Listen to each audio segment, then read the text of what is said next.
Welcome to Lecture 19, the Enlightenment.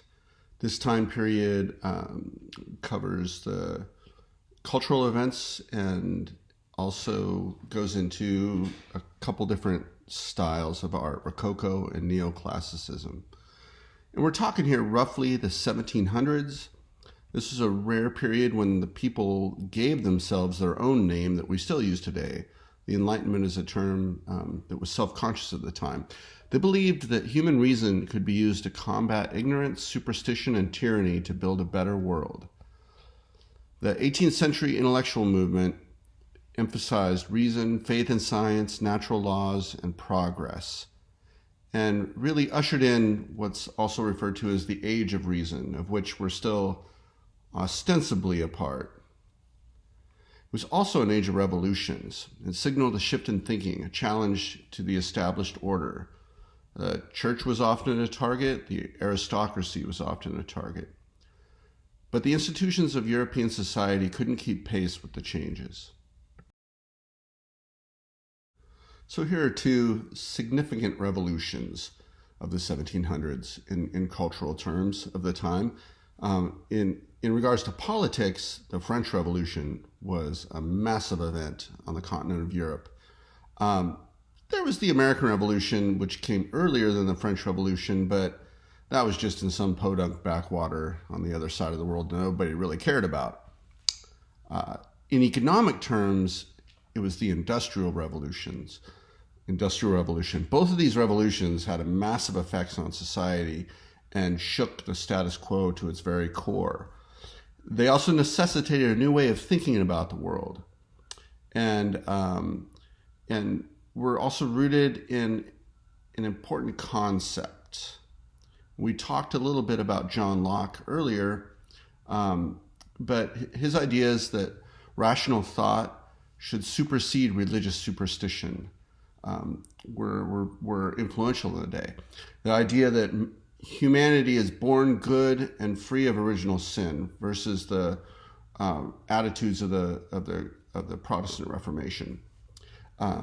He also believed that human rights are guided by natural laws and should be granted.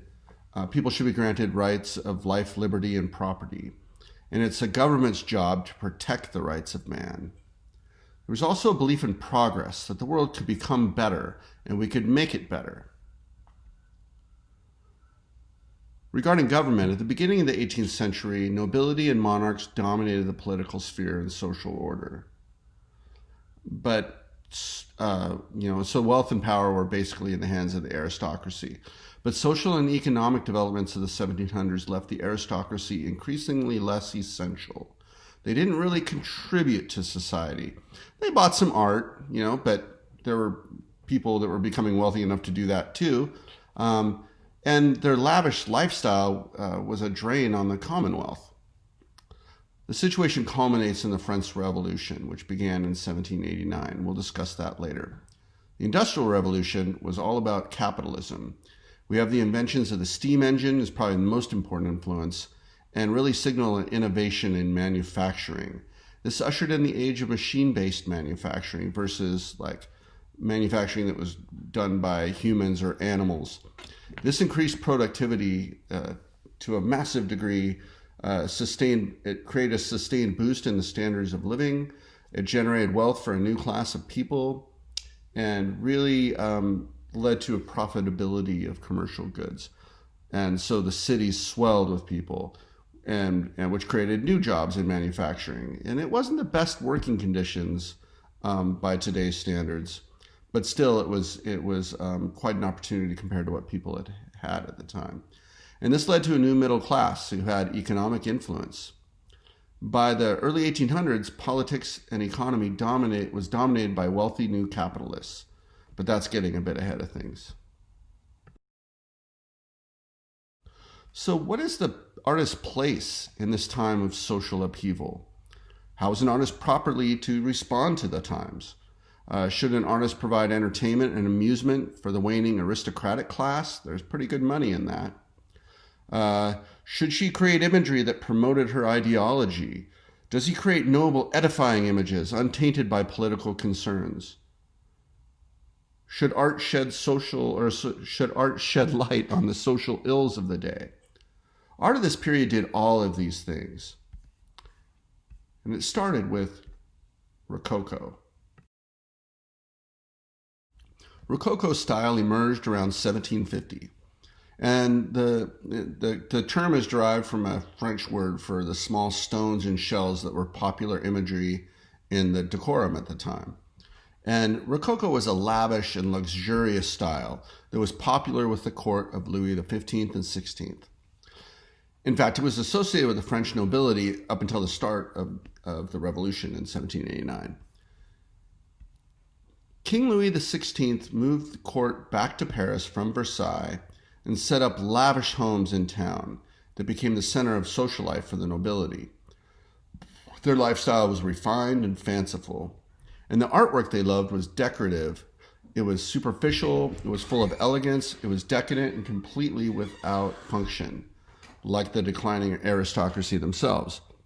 It was sweet, or maybe overly sweet. Maybe saccharine is a better word for it. Many lavish homes of the wealthy were decked out in that style. Paintings were often small in scale and intimate, and they were meant to be viewed in private salons. These salons were the centers of social life for the aristocracy and designed very much for entertaining guests. Their purpose was for leisure. Salons were intimate gatherings in spaces designed for conversing and hosting. They were decorated to the hilt, frothy interiors bursting with embellishment. They were adorned with paintings that depicted lighthearted subject matter, often sensual in nature, pastel colors, lightness, airiness, lots of happy scenes, sometimes decadent scenes, mirrored walls, crystal chandeliers. The architectural details often included arabesques with curving lines, gilded decorations, floral designs, and shell shapes. This is a typical salon. You can see the kind of how grandiose it is. Lots of gilded moldings, and the decoration is so prominent that it almost obscures the architectural structure. You see inlaid designs in the floor, natural growth shapes like foliage and floral motifs everywhere, and stucco sculptures. Here's another example, the Hall of Mirrors in Munich, Germany. We see the Rococo style had spread from France and became popular in Germany as well. This was a small lodge built on the grounds of a palace in Munich. It was a circular room with over-the-top silver and blue interior, organic swirling forms, stucco high-relief sculptures bursting with ornamentation. The walls sort of dissolve into decorative opulence. Of course, Rococo was about painting as well. And here's a good example of that. This is Embarkation to Satire. Actually, there's a little bit of confusion about the title. But the scene, Satire, was the island of love, where Venus was born, according to classical mythology, and the island of eternal youth.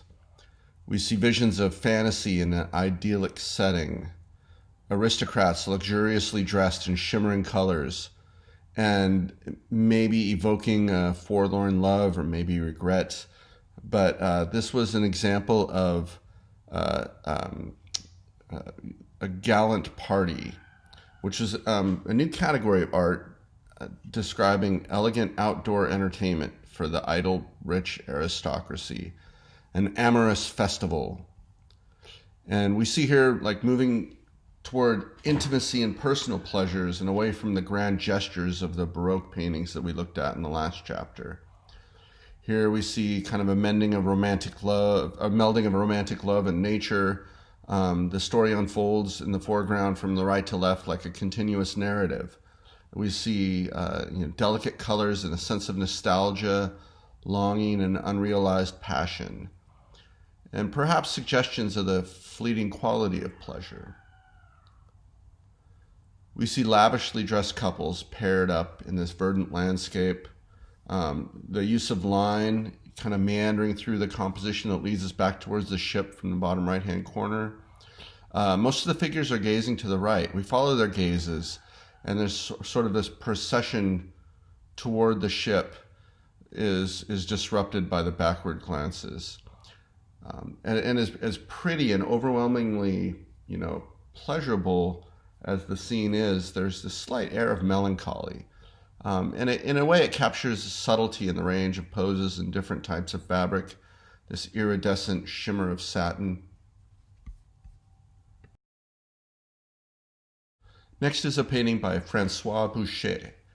He was appointed to the two highest positions in the French arts establishment. He was the first painter to the king and the director of the Royal Academy. He painted portraits of the royals, subtly erotic works meant for private enjoyment, and amusing mythological works. They were light and fluffy. They were sensual, but and kind of in some ways reminiscent of some elements of Rubens' work, but much more lighthearted, not nearly the sort of gravitas of a painter like Rubens. Here's Cupid, a captive.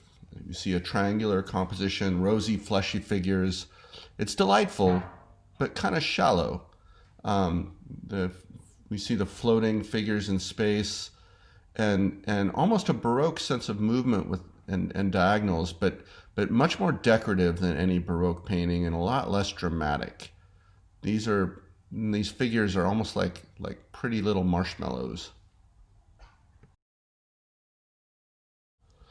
And another one by the same artist, Venus Consoling Love. See Venus wrapping her arm around the Cupid, and is sort of a fantasy, playful, lighthearted. Rococo is about pleasure. And in that way, it really appealed to the sensibilities of the aristocracy. There was lots of surface appeal, artifice. It was fluffy and sensual. This painting was commissioned by Madame de Pompadour, the mistress of the king. But the next painting we're going to look at is really the quintessential Rococo painting. The Swing by Fragonard. It pulls out all the stops. This was a result of a commission offered by a baron to paint his mistress. And here's how he wanted it, this thing in quotes. I want her on a swing in which a bishop is setting in motion. You will place me in a position in which I could see the legs of the lovely child, and even more if you wish to enliven the picture. Kind of gross. Sexual opportunism and voyeurism in an outdoor setting. But we as viewers are also voyeurs. The dense undergrowth or overgrowth of a landscape may be a symbol of fertility. The glowing pastel colors create an otherworldly haze, and it's meant to suggest a playful eroticism. On the lower left, we see the lover swoons in anticipation, looking up the girl's skirt. We see a sculpture with Cupid on the left, with with his finger to his mouth, is like shh, it's a secret. And there's almost a sense of humor, there's lightness, there's lavish textures. And then all the while, the bishop who's pushing her has no idea what's going on. Like many Rococo works, notice the scale is pretty small. It's only 3 by 2 feet, very different from the grand scales of the Baroque paintings we looked at. And of course, it's a very different audience. Where the Baroque paintings were meant to be seen in public, this was meant for private viewing. And this painting by Chardin shows another trope of the Rococo, and that is where everyday lives are sort of elevated, everyday items are sort of elevated. This is a still life scene. We also see genre scenes that are kind of like this, where the artist renders each item lovingly, and it sort of ennobles these humble items and elevates the simple and mundane. Here we see a masterful composition in terms of form. See that same kind of stable triangular form influencing the composition. The highlights and angles lead our eye around the picture plane. And yet another manifestation of Rococo is paradoxically sort of a repudiation of the attitudes that were so prevalent in Rococo art. For instance, this painting by William Hogarth. It's an attack on Rococo attitudes in every way. It's a biting commentary of the wealthy aristocratic class in England. Hogarth has a taste for moralizing genre scenes and sort of art as satire. Hogarth believed that art should be a positive force in society and contribute to progress, as opposed to some of the other artists we've just looked at that were more about just painting pleasant scenes for the aristocracy to look at. In fact, Hogarth has a real contempt for the decadence of the aristocracy. This is Marriage a la Mode, also sometimes called Marriage of the Trendy Set. And this is part of a suite of 6 paintings in total that satirize the fake morality of the English aristocracy. And together they tell the story of a doomed arranged marriage. This the fictitious family that he called the Squanderfields. And here are 2 irresponsible, wealthy young people. Each of the paintings in this series was meant to be a model for engravings that were widely distributed to a whole lot of people, engraving a type of printmaking that was made as a copy of these paintings. So anyway, this painting is number 2 in the series, Breakfast Scene, depicts a disconnected couple after an evening of revelry. The husband was out all night at a brothel. He has this disheveled look. His wig is askew. His pockets are empty because he spent too much money. And the dog is sniffing at the lady's cap that is in his jacket. And the black mark on his neck is indicative of a particular sexually transmitted disease that he would have caught. But the wife doesn't seem to care at all. She's obviously has her own stuff going on, admiring herself in the mirror, still in her clothes from the night before, an all-night party, perhaps a dalliance with her music teacher. There's chairs and instruments scattered around. And then there's the steward, walking away looking frustrated, with unpaid bills. Everything's in disarray. In the background, above the fireplace, you see an erotic painting, behind the curtain in the other room, you see an erotic painting that's covered up partially with the curtain, and then Cupid in the painting in the foreground, and the bust with the broken nose. Just all over general impression of disorder and a lack of morality. And it's no surprise that this particular marriage should end in catastrophe. By the later part of the 1700s, there was a shift in styles and subject matter in art. The French monarchy became less lavish, was a big transition, and a prominent archaeologist of the day, Winckelmann, published a text in 1755 glorifying the art of ancient Greece, declaring it as the most supreme and perfect art. He said that it had qualities that were superior to nature, specifically ideal beauties and brain-born images. Such transcendent works went beyond mere verisimilitude to capture a more beauteous and perfect nature. There were excavations in Pompeii as well, and all of these things sparked what came to be called the Neoclassical movement. And basically it had moral qualities of Greek art that reflected Enlightenment thought, a noble simplicity and calm grandeur. It was also very much a response to the frivolity and decadence of Rococo. Critics began to champion this new style of painting that was contemplative, sober, and edifying. Perhaps the greatest neoclassical artist was Jacques-Louis David. His paintings portrayed classical virtues of stoicism and patriotism, a representation of the noble deed. He was a painter to Louis XVI. Louis XVI was interested in history painting. His minister of the arts sought art that reflected ideals of the Enlightenment, and he believed art should be morally instructive or edifying. He probably wished he hadn't been so nice to David, as we'll see a little later on. So what is history painting? history painting is a depiction of scenes from history. Makes sense. But in particular, in this case, ancient mythological or Christian history to embody intellectual concepts or moral lessons.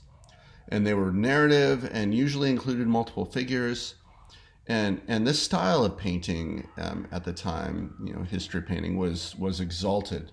The Academy placed it on top of their hierarchy of what made good art. History paintings were like top of the heap. And the Academy literally rated paintings based on their subject matter. Anyway, here is the Oath of the Horatii. And it tells the story of, from ancient Rome, 7th century story BC, of a dispute between Rome and a nearby city-state, Alba. And they were having this bitter argument, and the elders of both cities got together and decided on a better solution than war. And keep in mind, this is the Roman Republic, long before it's an empire. And each side will choose 3 representatives and settle their differences by a sword fight, a battle to the death.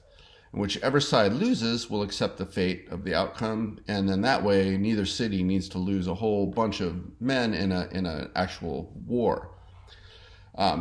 Just one problem. Here the Horatii brothers who are swearing an oath to fight for their city, Rome, against the other side, the Curatii, pronounce it. And the problem is one of the sisters was engaged to one of the brothers from the other city-state that was fighting against Rome. It's a very, very kind of, dramatic scene.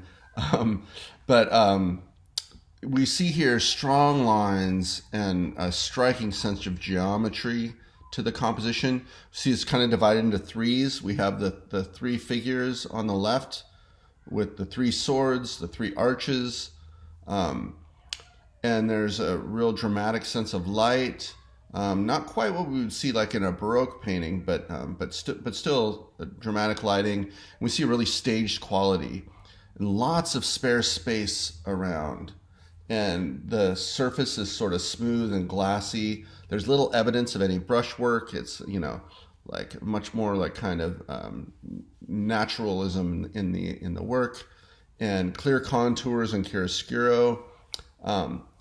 And it captures this moment of sort of dramatic tension, because we know that the bloodbath is soon to come. The red robe of the father symbolizes the blood. We see the outstretched hands and arms leading to the clutched swords. This is the crescendo of action, and right where the vanishing point is as well. And it's a huge painting, like 13 feet wide. So again, unlike Rococo, we see a return to this large-scale work with the Neoclassical period. And we see also, this story that's symbolic of sacrificing oneself for the state, performing these noble deeds. And this was all at a time when there was a mounting distaste for the aristocracy. And this painting actually became symbolic of the French Revolution, despite being commissioned by the court of King Louis XVI, 4 years before the revolution started. It's a noble simplicity and calm grandeur. Regarding the revolution, the French Revolution began in 1789, and it was very much an outcome of this new Enlightenment thinking inspired by writers like Voltaire, Locke, and Rousseau, and also inspired by the American Revolution that had taken place just a little bit earlier. And in fact, Thomas Jefferson was in France at the start of the French Revolution, and he was a big supporter of it. He was even sympathetic to some of the violent aspects of it, saying something like, "You can't make an omelet without breaking a few eggs." These were rough economic times for the people of France, while the aristocracy lived in luxury. It's a very complicated story, but basically a republic is declared and the king is overthrown. And in all of the commotion, it I think, objectively speaking, got way out of hand with the Reign of Terror, and there was a radical faction called the Jacobins that took control of the revolution, and it meant the guillotine for everyone. Even non-political members of the aristocracy, just minding their own business, fell victim to the fervor. Jacques Louis David became a Jacobin and held office in the radical left-wing party. Ironically, he participated in a vote to execute his former patron, the king himself, and Marie Antoinette. Another important Jacobin and a friend to David was Jean-Paul Marat.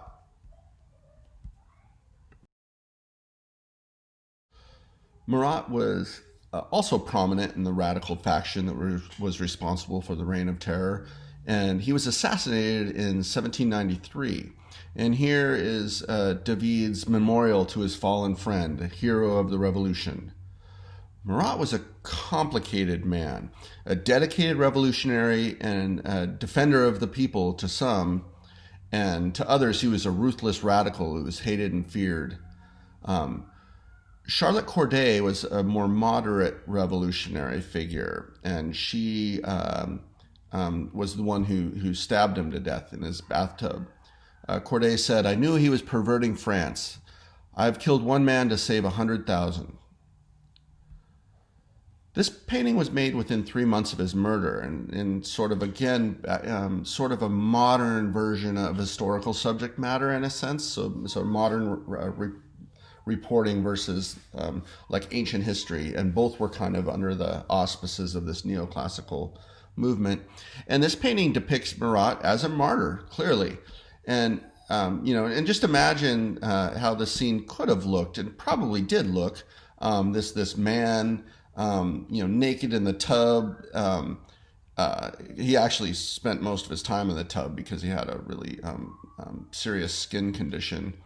But imagine like kind of the indignity of being stabbed to death in a bathtub. But David idealizes the image of Marat, and the way he stages this scene, the pose of Marat in the bathtub is not unlike Christ in a deposition painting or Pieta, and the writing on the crate looks almost like a tombstone. And this painting is a great example of propaganda for the revolution. France goes through a lot more turmoil before the revolution is really over, including Napoleon's coup d'etat to become emperor, which is so similar to the Julius Caesar situation.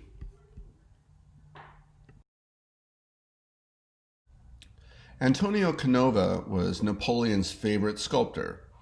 He made many portraits of Napoleon and members of his family, and in this case the model was Napoleon's sister, Pauline. And it recalls in every way classical Greek sculpture, sensuous and elegant. The subject herself requested to be sculpted nude in homage to the classical style. And here she is holding the golden apple, signifying that she's Venus. The apple was awarded by Paris to Venus in the mythological beauty contest. And let's talk briefly here about architecture. Because architecture went through the same classicizing as the other arts did. And another thing to note is this period of time happens to coincide, with in America with our own revolution and the Revolutionary War. Many of the founding fathers of the United States were caught up in the spirit of Locke and Rousseau, just like the French were. One of them, perhaps more than any others, was Thomas Jefferson. This is Monticello, Jefferson's home in Virginia. Thomas Jefferson visited Italy and studied ancient ruins while he was an ambassador to France, like we just talked about. And he was taken with the architecture of antiquity and the association with the ideal republic that the founding fathers sought to establish in America. And so this type of architecture reflected classical ideals of Athenian democracy: balance, symmetry, order. And this became the style worthy of grand homes and public buildings in the brand new nation. So next we're going to spend a little bit of time on music, We've discussed music a little bit in this class, not too extensively. You could have discussed it more sooner. I think, no doubt, it's always been a large part of human experience, but now is sort of a time of a critical mass. And this is the time period that we look to when we refer to classical music. And classical music, in a nutshell, is music made between 1750 and 1820. The term classical music is used to describe the height of the Western music tradition. Not classical like other art forms in the way that they emulate the style of the Greeks and the Romans. Classical music, there's no indication that it sounds like Greek music did or Roman music did. And in fact, the composers of the 18th century didn't know of any Greek or Roman music that they could copy if they wanted to. But it's classical in the way that it expresses the ideals of the ancients. They're striving for excellence of form and style and enduring importance and appeal. They try to make music that was timeless. If you take it from the Latin, classicus means something of the first rank. This music is simple, clearly defined melodies with accompaniment, as opposed to the Baroque music we listened to before that was complex weaving of melodic lines and very elaborate. But with classical music, there was an importance of balance and form. And there are 5 basic characteristics of classical music. One is a variety and contrast in mood. Compared to the Baroque style where there was usually just kind of one mood reflected per piece. In classical music, the change in mood could be subtle or sudden. Between a major key, like think of a music that sounds happy or extroverted or open and clear, and then minor key, which is music that's kind of darker or maybe sad, introverted, maybe desperate. And classical composers went back and forth in a single piece of music. Another thing that typified classical music was varied rhythms within a piece. And again, this could be sudden or gradual, but the rhythm can change within a single work. Classical music, a third thing, is it often employed a homophonic texture. So 2 or more different notes could be played in unison to create a chord, and that kind of keeps a rhythm. There is also a prominence of melody. Usually the melody was in the foreground of the music, and usually were meant to be kind of memorable or maybe catchy, you might say. And it also employed sometimes gradual changes in dynamics rather than sudden. The forms that usually took, sorry about that siren in the background, the forms were often symphonies. And sometimes there'd be an extended work for a full orchestra that usually lasted 20 to 40 minutes, usually contained 3 to 4 movements that contrast with one another. And a movement, of course, is like the section of each complete work. It was a movement, almost like a chapter. First, let's consider Joseph Haydn. We'll listen to his Surprise Symphony number 94 from 1791. In some ways, it's a typical symphony. We'll hear part of the second movement's themes and variations, and that's where the surprise is. Haydn uses theme and variations of form within a symphony to present a simple, uncluttered melody and restate it repeatedly. Each time the music varies a little in a novel way. The themes established and variations presented become more complicated as the music progresses. So Haydn is known for his sense of humor in his work. And as I said, this piece we're going to listen to is referred to as the Surprise Symphony, as there's an unexpected loud chord in the theme of the second movement after a very quiet opening. It's right at around 30 or 35 seconds or so. Haydn thought it would be funny to put the audience to sleep only to startle them with a surprising sound. Also, the piece changes from a major to minor key at about the 2-minute mark. which is also kind of surprising and at the time sort of original. And the whole thing gets much louder as it goes. Anyway, have a listen.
Next, let's listen to a very well-known piece of music by Mozart, Symphony Number 40 in G minor. This will be the first movement, and this takes the sonata form where he exploits the full sound of the orchestra.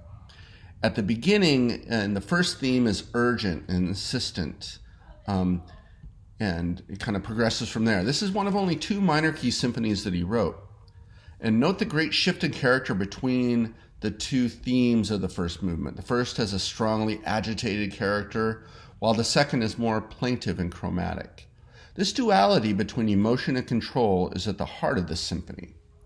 There's a fast rhythm that increases in pace as the song progresses. It's passionate and tragic, but always with a classical restraint. Have a listen.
And finally, no discussion of classical music could happen without mentioning Ludwig van Beethoven. But actually, he was a transitional composer, and just about as much a part of the Romantic tradition we're going to discuss next as he was the classical. Because in his work we see a greater emotion, a little bit more dramatic through the changing dynamics. And we're going to listen to a piece of music that's so famous it's almost a cliche. But give it a little bit. Once you get past the overfamiliarity of the first part, it's actually really cool. And you can imagine the imagery in the work. It's like fate knocking at the door.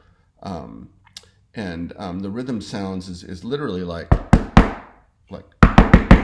knocking. The key is C minor, like a lot of Beethoven's works, and that minor key is stormy and heroic. And notice the repetition of the initial rhythmic theme throughout the whole piece in slightly different forms. It kind of holds the whole work together.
Next, we'll discuss the Romantic Age, which represents yet another questioning of the classical assumptions that underpinned the neoclassical period. And you'll notice it's like a pendulum that swings back and forth from a more kind of stoic, reserved classical attitude to a more dramatic, romantic attitude that we've already seen and will continue to see. Until then, farewell.